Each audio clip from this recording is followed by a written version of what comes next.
Hello and welcome to our program with celebrated author Eva Moreimi about her book, Hidden Recipes, a Holocaust Memoir. My name is Thorin Tritter. I'm the Museum and Programming Director at the Holocaust Memorial and Tolerance Center, which is located in Glen Cove, New York. I'm really excited by our program this evening because you're going to hear an amazing story that weaves together history, family, and food. Before we get to that, however, I want to let you know that this program is being made possible in part with funding from Humanities New York and the National Endowment for the Humanities. But I also need to add that any views, findings, conclusions, or recommendations expressed in this program do not necessarily represent those of the National Endowment for the Humanities. I also wanted to put in a plug, an advertisement, if you will, for some of our other upcoming programs. If you watch our programs, you know I like to do this. One just to mention is tomorrow at 6 p.m. we're holding our monthly virtual tour. In honor of Pride Month, this month, we're going to emphasize in that tour some of the material in our galleries that relates to the histories of gays and lesbians during the Holocaust. Another program to mention, next Monday on June 21st, we're holding a program to draw attention to the crimes against humanity that are currently taking place in China. And we're going to have with us Uyghur survivor Tersane Ziauddin, who will talk about the 9 months that she spent inside China's secretive system of internment camps. And one more program to mention, next Wednesday, another program in honor of Pride Month. On June 23rd at 6 p.m., we're teaming up with the Intrepid Sea, Air, and Space Museum for a program that's going to focus on how policies affected LGBTQ service members and other underrepresented communities during and after World War II, how policies of the federal government. As always, you can find more details about these and all of our upcoming programs on our website at www.hmtcli.org under the events tab. Okay, enough of my advertisements. I'm going to pull down that screen. Thank you for your patience, and I hope that you will participate in some of those programming. We're honored to have with us this evening Eva Moreimi, the author of a wonderful book entitled Hidden Recipes. Eva Moreimi grew up in Czechoslovakia as an only child to 2 Holocaust survivor parents.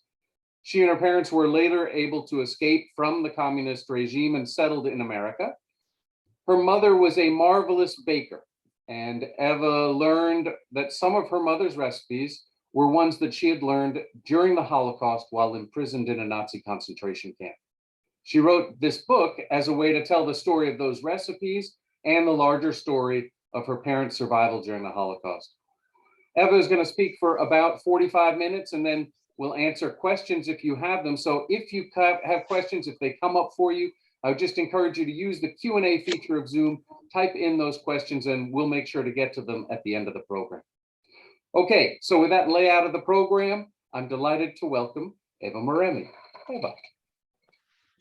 Thank you so much, Thorin, for your kind introduction. And thank you for inviting me to speak this evening. I'm honored and happy to be with all of you and share with you the story of my parents. Today's presentation, I would like to dedicate to the memory of Kathy Greaves. She was a Holocaust survivor from Budapest, Hungary, who often spoke about her experiences at this Holocaust and Memorial Tolerance Center. Kathy and I were introduced to each other by my cousin, Livia, and I was blessed to know Kathy for the last few years. We bonded immediately and had a very special relationship. We planned to meet last May in New York, but as you all know, pandemic broke out and I had to cancel my trip. We promised to each other that after the pandemic is over, that we will meet or in New York or in Minneapolis. Sadly, Kathy passed away this last February due to COVID. Yesterday, it would have been her 91st birthday. So this presentation is in her memory. As Torin mentioned, I was born in Czechoslovakia as an only child to two Holocaust survivor parents. I grew up without grandparents and only knew them through the stories that my parents told me. I knew that I was different because all my friends had grandparents and they had a large family and I did not. So at a very young age, I began to ask questions, and my parents gave me simple answers when I was young as not to scare me, but my questions were always answered truthfully and age appropriately. I was never dismissed or silenced. And I would like to share with you now my presentation.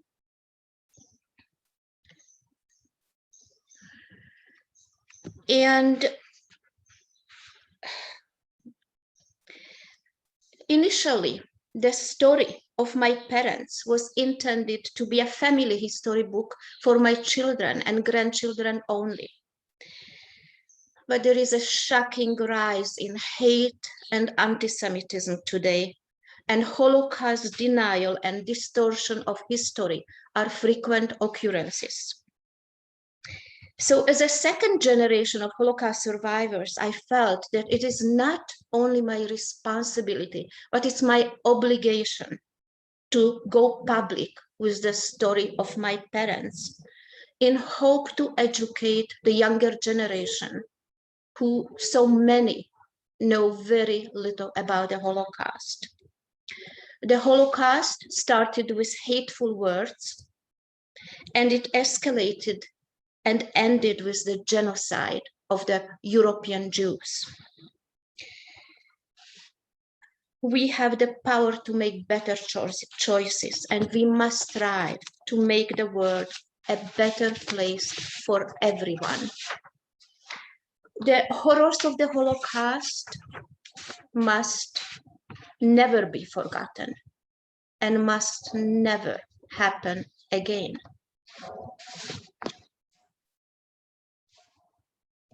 Hidden Recipes is the story of my parents, Ilena and Ernest. But in the book, I refer to them as Itza and Ernő, as this is how they were called by family and friends. It is a story of endurance, will to survive, courage, faith, and finding joy and happiness again. My parents didn't know each other. The first picture is on their honeymoon after World War II, and many years later, already in United States. They did not know each other before the war, and my father was married. He had a wife, Irenka, and a little daughter, Marika. But both my parents were born in Austria-Hungary. The Austro-Hungarian Empire collapsed at the end of World War I. In 1918, the first Czechoslovak Republic was founded. The president of the first Czechoslovak Republic, Tomáš Garrigue Masaryk, was a wonderful person, and he respected the rights of all the citizens. Itza, my mother, had a happy childhood, and they had a comfortable life. Her father, my grandfather, owned a textile business, and he was a kind and caring person. There were times when customers would come in and said, I need this, but I don't have the money right now. And he would say, okay, take it. And when you have the money, you can come back and pay. Itza's parents hired a German governess because they wanted her to learn German, as they spoke German, Hungarian, and Czechoslovak. This may have saved her life later on. She was an only child until age 15. When her baby sister was born, her name was Vera, but family and friends called her Babi. And you can see on the photo, there is a huge age difference between the two sisters. When Itza was older, her parents sent her to a prestigious German school in Brno, Czechoslovakia. And when she completed the school and returned home, she became a kindergarten teacher. Unfortunately, the peaceful and prosperous life in Czechoslovakia did not last long. Czechoslovakia was the only functioning democratic state in Central Europe after 1933. But sadly, it became Hitler's target for annexations. And at the Munich conference, September 30, 1938, it was decided that so look at the blue color on the west side, so that the northern, western, and southern region of Czechoslovakia, which was the Sudetenland with the Bohemian German population, it was ceded to Germany. There is a, right in the center, north, in the middle of the country, up north, there is like a hot pink small region that was annexed to Poland. And a month later, on November 2nd, 1938, the first Vienna Award was signed, and the southern region, the green color, the southern region of Czechoslovakia, which is currently Slovakia, and this is where my family lived, this region was forced to cede to Hungary. So both my mother's and my father's side of the family, they lived on this region. So with the annexation of the southern region of Czechoslovakia, my parents were no longer Czechoslovak citizens. They became citizens of Hungary. And the partition, and I'm going to stop sharing for a minute, and then we'll come back to it. The partition of Czechoslovakia determined the fate of the Jews, those who lived in the protectorate of Bohemia and Moravia, and the Jews of Slovakia were deported in early 1940s. The Hungarian Jews, including my family, were the last one to be deported, not until spring of 1944. But life was already very, very difficult, and a lot of the rights were taken away. And as I mentioned to you, my father, Ernő, was married, had a wife and a daughter. But because they were now Hungarian, Ernő was required to serve in the mandatory Hungarian forced labor service called munkaszolgálat in Hungarian, where all Jewish men who were capable of work served unarmed, because according to the Hungarians, Jews were unreliable to carry arms. They were required to do strenuous work under harsh and brutal conditions, and they were guarded by the Hungarian Nyilas, anti-Semitic, fascist, arrow-cross troops.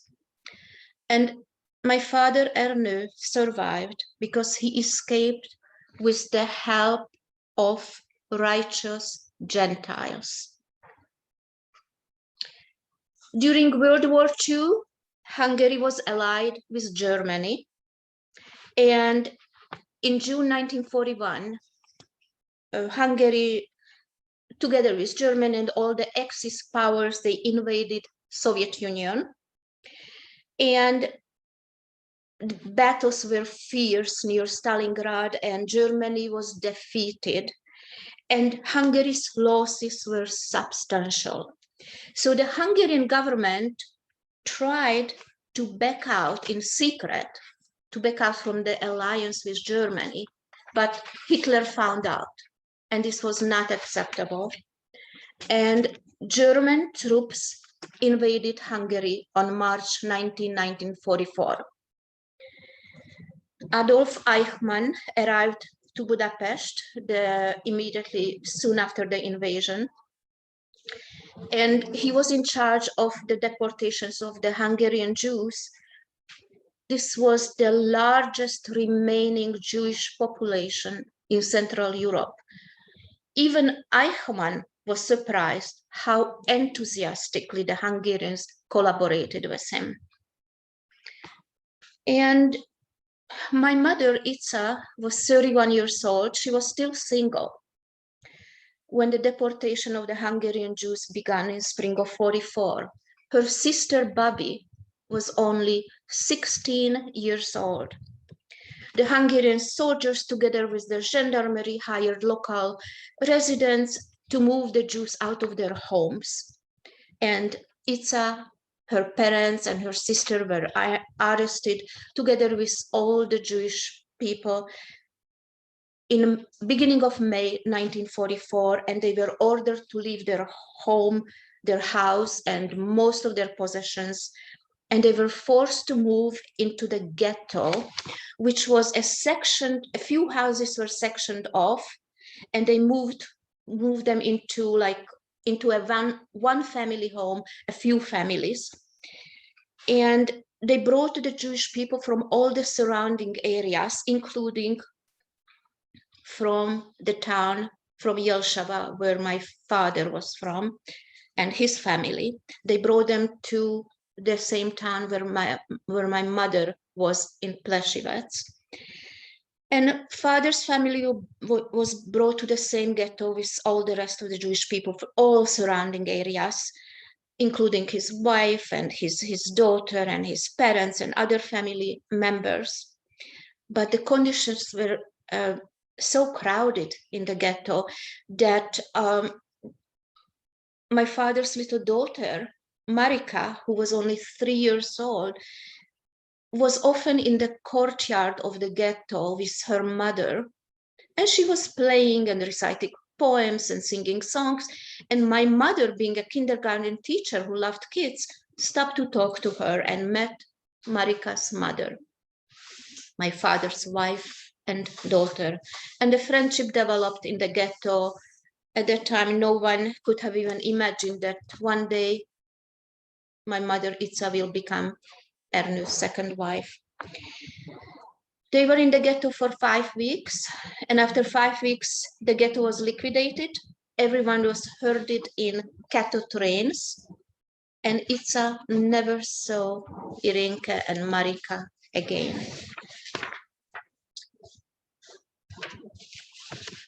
The cattle trains were very, very crowded. The journey took about 3 or 4 days. My mother couldn't remember exactly. She lost track of how many days, but she said about 3-4 days. And throughout this time, they didn't get food or water.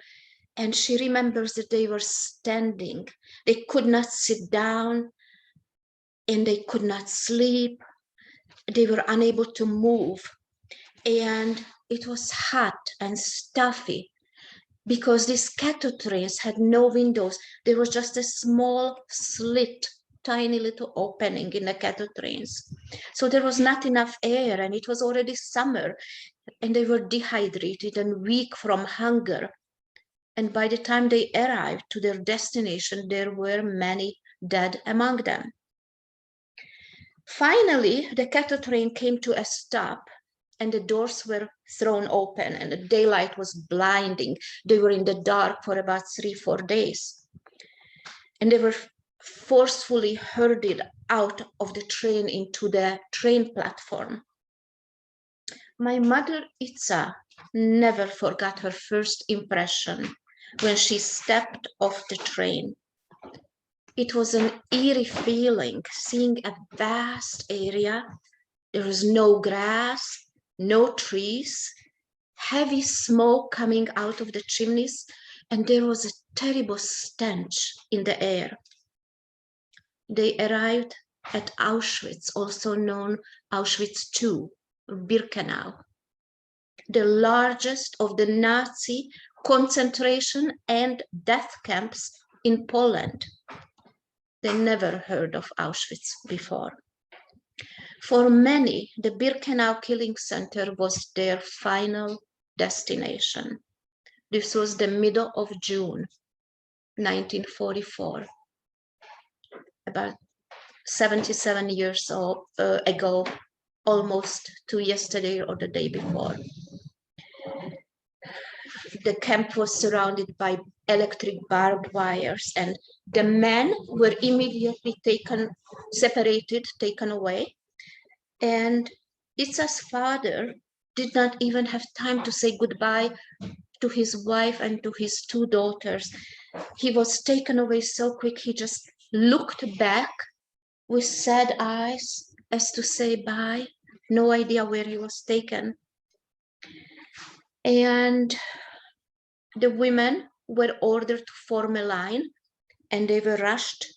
And as soon as they approached the notorious SS physician of Auschwitz, Josef Mengele, who was nicknamed the Angel of Death, he sent Itza's mother, my grandmother, to the left, and Itza and Bobby to the right. Itza quickly grabbed her mother's arm and spoke in fluent German to Mengele, "Please allow us to stay with our mother." And Mengele just looked at her, grabbed her by the arm, and pushed her back to the other side. Excuse me, I'm going to drink a little water.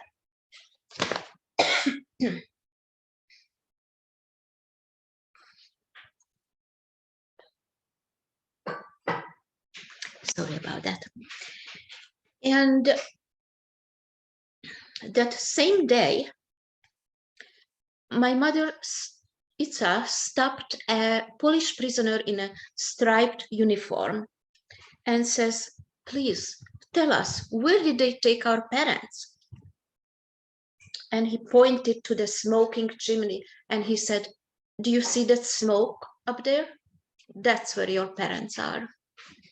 So the same day, immediately they found out that their parents were murdered. They were gassed and burned. The mass deportation of nearly 430,000 Jews who arrived to Auschwitz, Hungarian Jews who arrived to Auschwitz, were exterminated in a very short period of time. And between May 15 and July 9, 1944, about 7 weeks. And 90% of the Hungarian Jews who arrived to Auschwitz were exterminated. Among them, my 4 grandparents, my father's first wife, Irenke, and his 3-year-old daughter, Marika, and the rest of his family, with the exception of his younger sister, and I will share with you, with the exception of his younger sister, Vali, who survived. So this is my father's daughter, Marika. This was she was still a baby when my father was in a mandatory forced labor. So he didn't see her very much. These are my maternal grandparents, my Kellner grandparents. My mother is in the front with a shawl around her shoulders, and her little sister Bobby is the youngest one between my grandparents. So my grandparents were taken straight to the gas chambers. These are my father's parents, my paternal grandparents. They were murdered. And this is Marika again. Are the only 2 photos that we have. Photos were all taken away. We obtained from somebody. And these are my cousins Vierka and Adi Birnbaum. My aunt Clara and uncle Adolf Baci went into hiding because they were in the Slovak. They remained in Slovakia. They lived in Slovakia, and the lands were not that region was not ceded to Hungary, and they felt that their 2 beautiful children would be safer with my Kellner grandparents, who were now Hungarian. They sent their 2 children, and together with my grandparents, they went straight to the gas chambers. My aunt Elsa and her 2 sons, Robbie and Tommy, were also taken to the gas chambers of Auschwitz, while my uncle, my father's brother, Alex, was in a forced labor unit. My father's youngest brother, Dönci, or in English, Edmund, he was taken to the Russian front. And these young Jewish men were ordered by the Hungarian army to clear the minefields with their bare hands while the battle was raging. Over 40,000 young Jewish men perished. And among them was my father's youngest brother, Dönci, who was only 22 years old. So, as Elie Wiesel said, for the dead and the living, we must bear witness. Let me go back just one more second. Ica and Babi were spared, at least temporarily. They were ordered to strip naked. They were sprayed with disinfectant. Their hair was shaved off everywhere on their body, and they were given one piece of ragged, worn clothes and no undergarments. In Auschwitz, there was hunger, there was death, diseases, and brutality all around them. They were no longer registered. As you probably know, that in Auschwitz, every prisoner was registered, and they received they were tattooed by a number. A number was tattooed on their left arm. That's how they registered them. By the time Ica and Babi got there, the registration system collapsed with the influx of the Hungarian Jews. Ica and Babi, with the other Hungarian women, were kept as a temporary workforce, but my mother and aunt did not get any work assigned when they were in Auschwitz. And most of their days was taken by Zellappell or roll calls. They were counting them, and also it was a form of punishment. They had to stand without moving, without talking for hours. So they would wake them up at 4:30 in the morning when they were still tired and they were cold and they could barely stand. They would hold each other, and they had to run out and stand at the roll call early in the morning for hours. And then again during the day. Now this was already summer, so the sun was hot, and it was burning their bald heads because they were shaven. And many women got sunstrokes, and whoever couldn't stand for hours and collapsed, they were immediately shot. Food was scarce. In Auschwitz, they were starving. People were dying. It was a big problem. People were dying of starvation.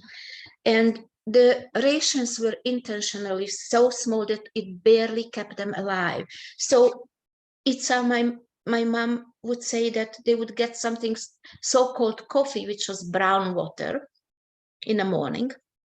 Then during the day, they would get a little soup, but she said there was grass and weeds in it. And if somebody found a potato peel in their soup, that person was lucky on that day. They also got a small piece of bread, and she always showed it on the palm of her hand, and she said it was just a small piece of bread. She always divided it into 3 little pieces for later.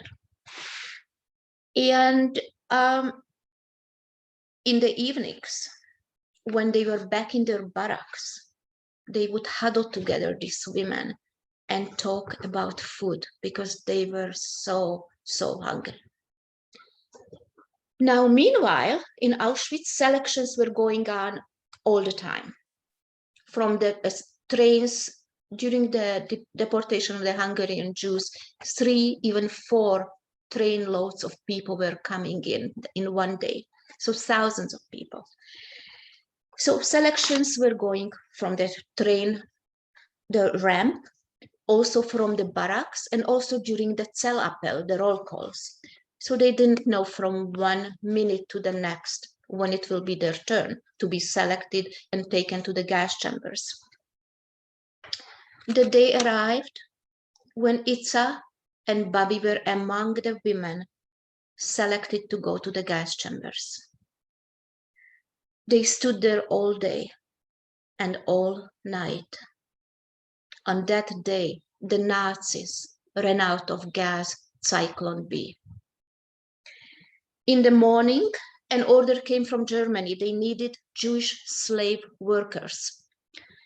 So 1,000 Hungarian women, and among them all the women who stood in front of the gas chambers, including Itza and Babi, 1,000 women were taken, put on a cattle train again, and transported to Germany, to an underground munition factory in the Hesse region of Germany called Hesse-Schlichtenau.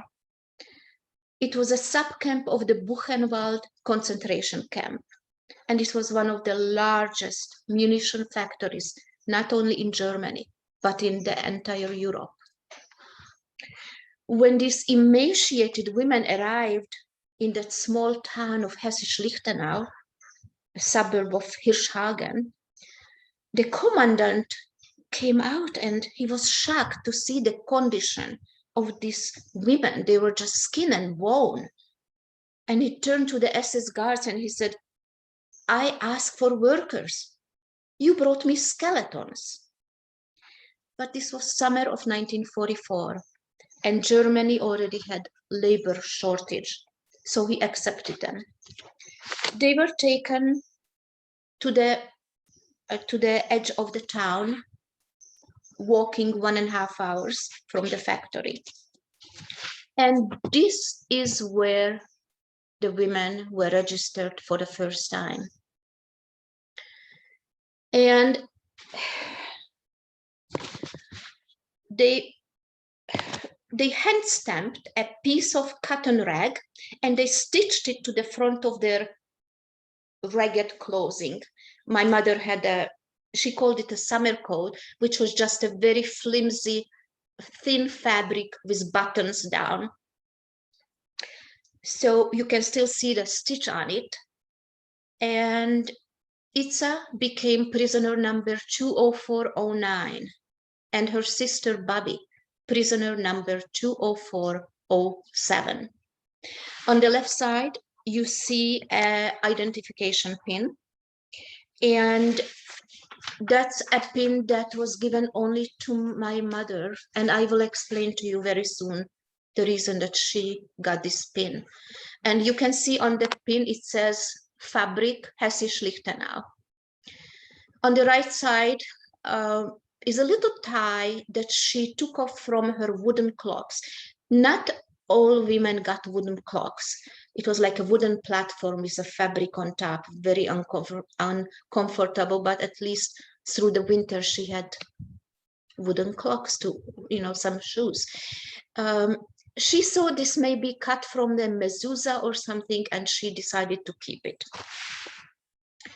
The work in Hesse-Schlichtenau munition factory was physically demanding for these malnourished women. Filling grenades, mines, and bombs with toxic materials was very dangerous and some of these women developed liver poisoning, and Itza said their skin turned yellow. They were all yellow, and some of them died.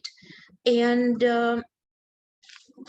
they worked very long shifts in the factory. They couldn't talk, and the supervisors were very brutal. And I just want to share with you, the Germans kept very precise records. You can see Häftling, prisoner, her name, her number on the right upper corner, 20409.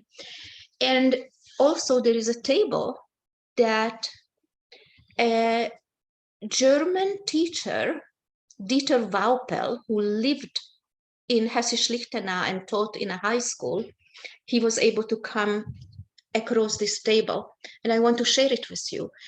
So Dieter Waupel,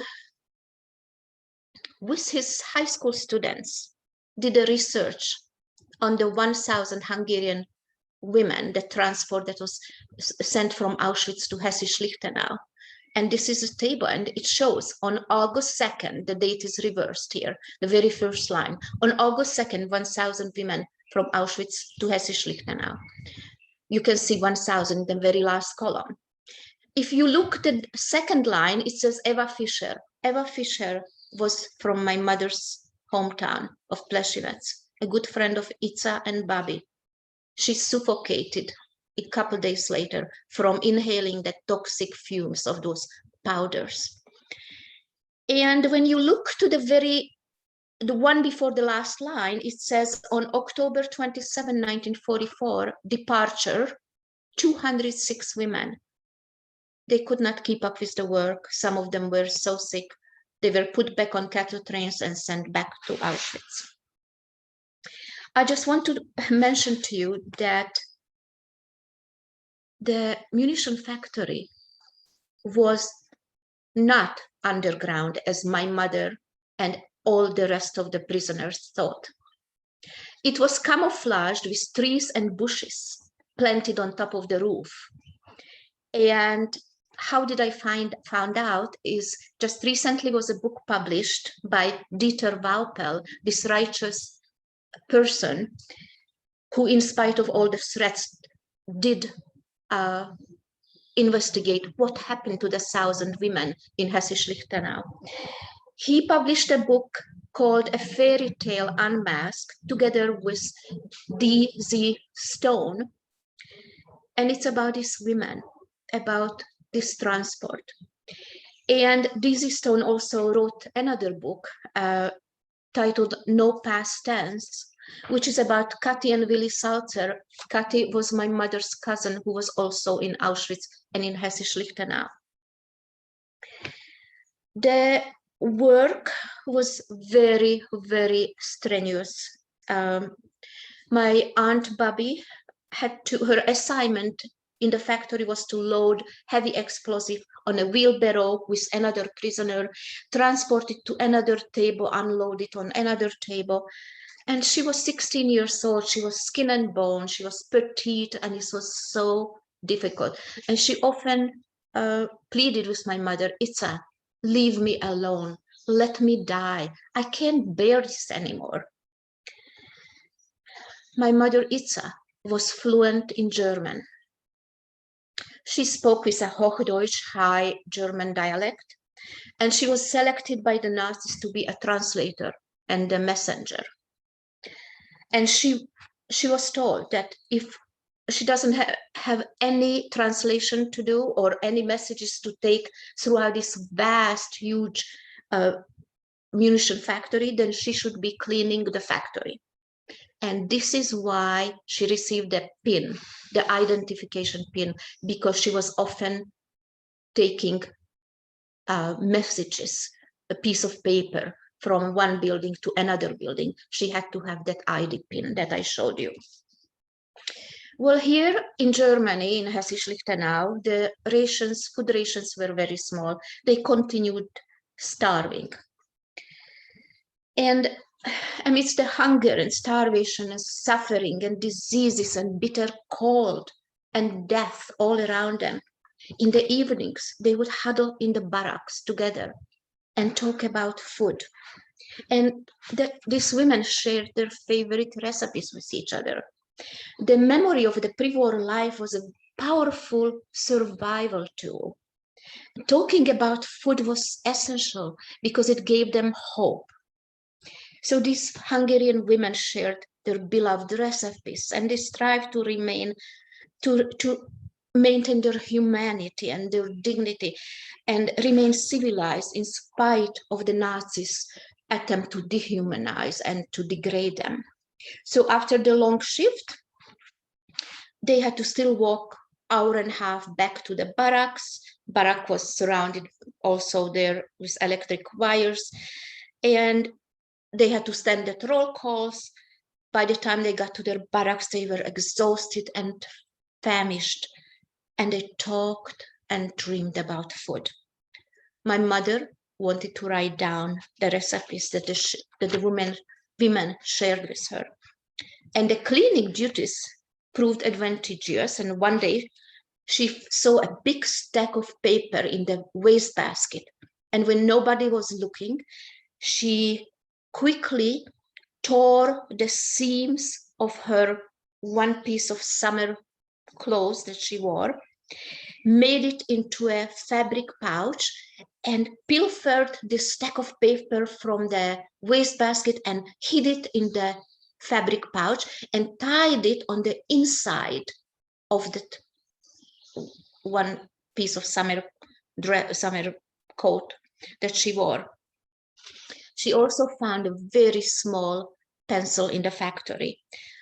But these papers that she pilfered, they carried information about munition that was manufactured at this Hesse-Schlichtenau factory. And it had information about the bombs and the grenades and the mines, and used to annihilate the Jews during the Holocaust. It was thrown away, and the other side was blank. So Itza began to write. And she had to be very careful not to be discovered, or she would be shot. And this was an indirect resistance. This was her way to defy the Nazis. And as Viktor Frankl, the Austrian from Vienna, neurologist and psychiatrist and Holocaust survivor, said, everything can be taken from a man, but one thing, the loss of the human freedom to choose one's attitude at any given set of circumstances, to choose one's own way. And that's what she did. She decided, this one thing you can't take away from me. And she started to write. And every evening she wrote a few recipes in the barracks. And by the time they had to leave Hesse-Schlichtenau, she wrote hundreds of recipes, all in Hungarian, and often put the name of the person who provided the recipe. Well, it was spring of 1945, and the Allied troops were approaching. They could hear gunfire, and Hitler ordered to gas all the remaining Jews. So before I go on, I want to share a few of the recipes with you. This one is 33 pieces of a 5-centimeter light mortar, and she wrote almond pudding given to her by Pani. Now, if you remember, I showed you 206 women were sent back to Auschwitz. Pani was among those 206. She was sent to the gas chambers. The next recipe is written on Riegel Mine 43. This was a German steel-cased anti-tank bar mine, and she wrote the Napoleon cream recipe given to her by Mrs. Gersh. Next one, a ST-50 was a thick-walled explosive bomb, fragmentation bomb that the Luftwaffe used during World War II, and she wrote Darázsfészek, wasp nest, given to her by Piri. Piri survived Auschwitz, survived the munition factory, forced labor in Hesse-Schlichtenau. She was shot only days before during the death march. The next one is an entry ticket to Hesse-Schlichtenau. The German officials entering the premises had to fill it out. And my mother wrote a chestnut roulade recipe given to her by a woman named Irene. SC-250 was a high explosive air-dropped general purpose bomb, also used by Luftwaffe. And she wrote a recipe for fig and nut slices given to her by a Hungarian woman, Mariska. SC-50 was a general purpose bomb, and she wrote a recipe for Magdolna cookies. And I'll share with you one more, and that one was delicious dumplings with farmer's cheese written on this piece of paper. So as I mentioned, she wrote hundreds and hundreds of recipes. And to go back, because Hitler wanted to gas the remaining Jews, the Nazis decided to evacuate Hesse-Schlichtenau and put them on the train They wanted to transport them to Theresienstadt, Terezin concentration camp in Czechoslovakia, currently Czech Republic. But they didn't make it. Germany was bombed so heavily that they had to get off the train in Leipzig, and they took them by walking. They marched them toward the borders. But the Allies were approaching, getting closer and closer, and the Nazis began to fear for their own lives and slowly were abandoning the transport. One day the women found themselves all alone, and on this day the death march that began 2 weeks before came to an end in Wurzen, Germany, about 26 kilometers from Leipzig. So they dispersed, they formed groups, little groups, and started to walk on their own. There was no transportation. And suddenly one day, an American jeep was approaching, came to a stop, and 4 American soldiers stepped out. They took the women back to Wurzen and they were liberated on April 25, 1945.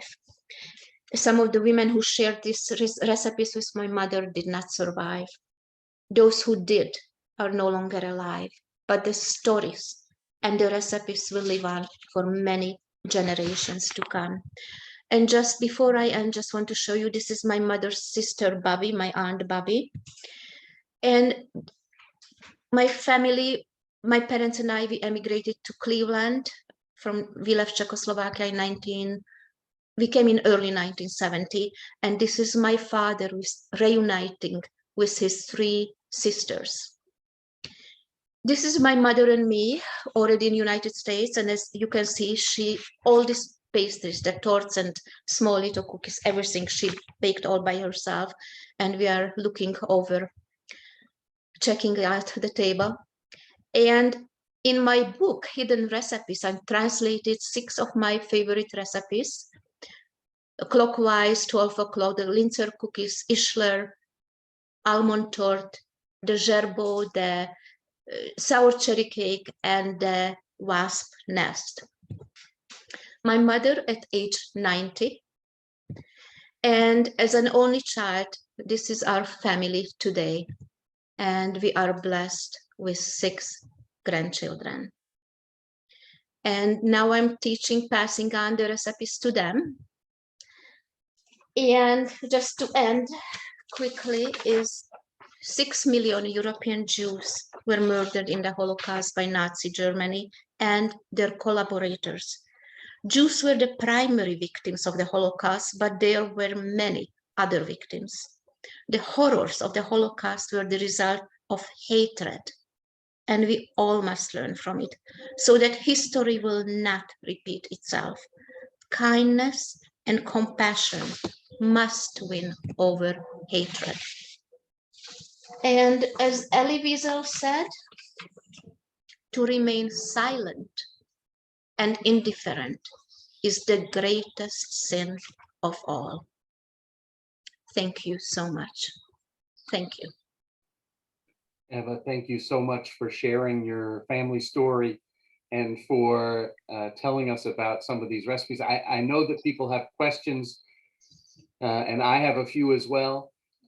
So maybe we can, I'm just hoping we can get to where you can see me as well. There we go. So maybe I'll just, while people are writing in their questions in the Q&A function, I wanted to raise a couple of questions to you. One is just when did you become aware of your mother's recipes? Were they something that was always a part of your mother's life and your life? Or when did you find them? Can you tell us a little about that? Yes, thank you for the question. The recipes were part of my life from the time I was growing up. As a small child, I remember my mother, each time she baked, and my mother baked every Sunday. In the communist regime, they worked 6 days a week, and Sunday was the only day off. Every Sunday, she baked something. And I would see her bringing up a stack like a handful of recipes and spread them out on the table. And she would look at the recipes, at the names, remembering. I could see sometimes, and she would look away, like in her mind, she was there with those women. And she would say a few words about these women and then decide what to make that week, that Sunday. And when you say she pulled these recipes out, they were on these pieces of paper, like the ones you showed us. I mean, they weren't translated onto something else. They were still on these documents from the munitions factory. Exactly. She handled them very gently. They were in very good condition. I should mention, we donated them to the United States Holocaust Museum just in 2017. And yes, she used the original recipes, and she would look at them and read them and think about the women and tell some stories about the women. I have to tell you something, that's all I knew, but only recently I realized what I shared with you, that what this the other side of the paper meant: bombs, grenades. I didn't know. I just found out not long ago. Somebody is asking in the questions here about if you've translated more of them. I know you translated the ones in the book. There are 6 ones that you translated. Have you translated them all and passed them on to your children? That's what this person asks. Thank you for the question. I did not translate more. These recipes were given from memory. Some were accurate, some were missing, maybe an ingredient or something. One of the torts, the almond tort, which is delicious, it took me 3 times to make it because everything was precise except a tablet of chocolate.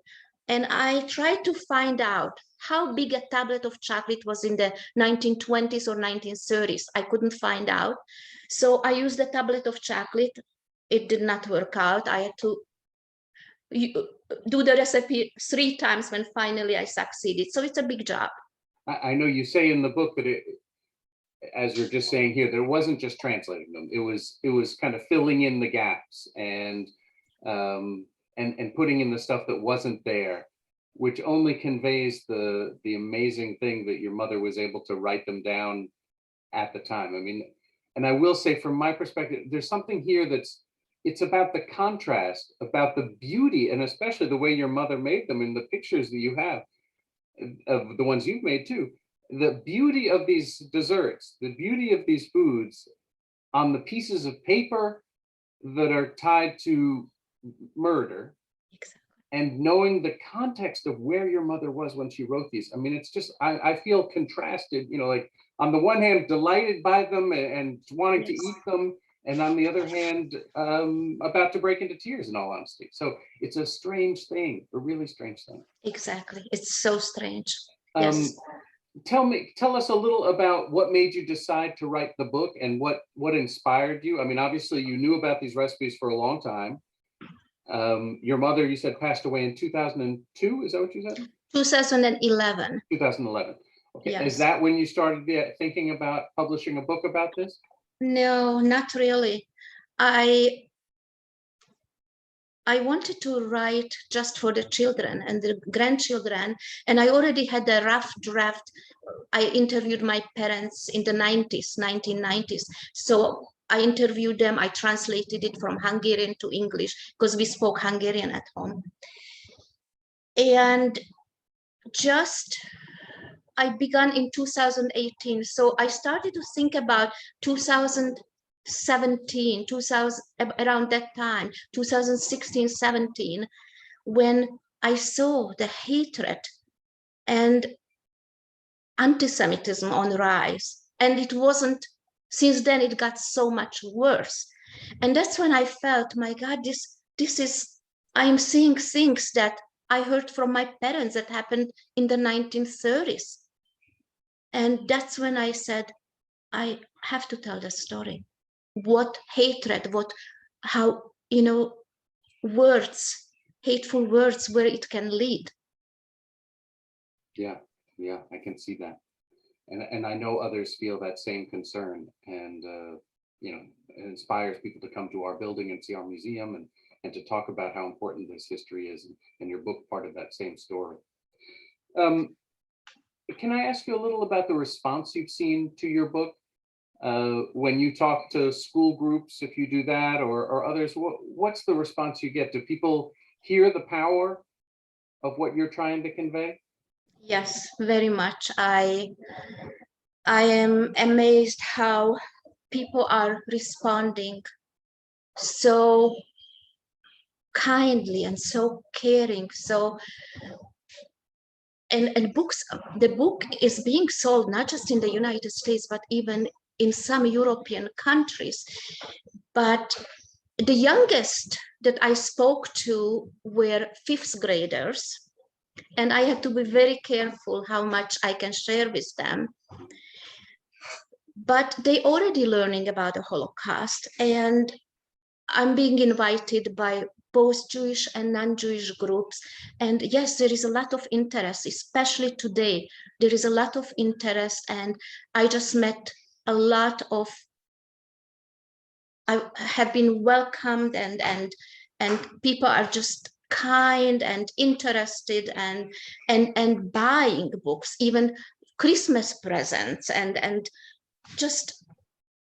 Well, I think the angle of including the recipes and connecting through the food, it's something that all cultures do, right? That we connect through food and over food. And I really think to make some of these recipes, I'm inspired to try it myself, and I'm no baker, but I have to say I'm inspired just to taste one of these recipes that would connect me just in a kind of concrete way, in a strange way, Yes. back to this history. So I really think it's an interesting angle. Tell me, when you bake the recipes, and or the other, you know, any of these, what goes through your mind? I think back to the stories. You know, I have the recipes that my mother passed on to me, and I have the copies of the originals. So I do think back to these women that so many of them were shot, so many of them got sick, so many of died from starvation. But here we have the recipes, and we think of them. We tell their story. We tell the story like Piri, who shared the wasp nest, and it's a exact translation from Hungarian to English, because the dough is put next to each other like a nest. Piri, during the death march, she could not wait. There were no more rations, daily rations of food. So the Nazis would stop at the farm and ask the farmer to give them some food. And at this one particular farm, the farmer agreed to boil some potatoes. And Piri, who shared this recipe and many other recipes with my mother, she couldn't wait. She was so hungry. She ran up and grabbed from the pot, a boiling hot potato. She was immediately shot. And my mother says she was right there in front of their feet, dead, just days before. So I think about these women that, you know, these stories and these recipes survived and will live on. And I'm teaching my grandchildren, my granddaughters and grandsons, and they have already their favorite recipes, favorite pastries. There's just something so so kind of counterintuitively, you know, to enjoy a recipe of these beautiful, rich desserts, and I know some of them are, and think about the women who wrote them were starving. Yes. And again, the contrast is just so dramatic. Yes. Tell me, what is there a favorite recipe in the list that you have that you sometimes cook or bake? So I do love them all. The ones that I put, because they are all my favorites. Many of them have walnuts, so I hope that people are not allergic, because I know some people can be allergic. The one that I always loved, and every birthday my mom made for me, and it was a teamwork between my mother and my father, where the Linzer cookies, like the sandwich cookies with a hole on the top, but my mother puts ground walnuts into the dough. It's delicious. And every year I asked for Linzer cookies. She would bake the cookies, and then my father would sit at the table and spread the jam. And that was my favorite. That's what I always ask for, but I love so many of them. The gerbo, the one with the chocolate, the long slice with the chocolate, there is a well-known patisserie in Budapest called gerbo. It's one of their signature cakes. And my husband and I went just a few years ago, we went to Budapest and we visited gerbo because I heard so much from my mom about gerbo. And we had a few cookies, but among them the gerbo. And I didn't like it. It wasn't as good. And I said to the person, I said, you know, my mother made, this is very dry. My mother made it a lot better. And he whispered to me, my mom makes it a lot better too. So it's not the same anymore, but oh, it's delicious. And are the recipes written in Hungarian? Is that the language that your mother wrote in? Yes. And you're able to read that? Yes. So I went to Czechoslovak schools, but at home we always spoke Hungarian. And I learned how to read and how to write just on my own, how to read Hungarian. I see we've run out of time, and I want to be respectful of your time and the time of our viewers. But I want to thank you so much, Eva, for sharing your story and for writing it down, first of all, and saving it, and for sharing it with us this evening. And I'm going to definitely go give it a try. I'll try maybe the sour cherry cake. That sounds particularly. But I want to thank you so much for your time this evening, and I wish you well. Thank you, everybody, for watching. And I look forward to seeing you all at other programs soon. You're very welcome. It was my pleasure. Thank you so much. Good night, everybody. Bye-bye.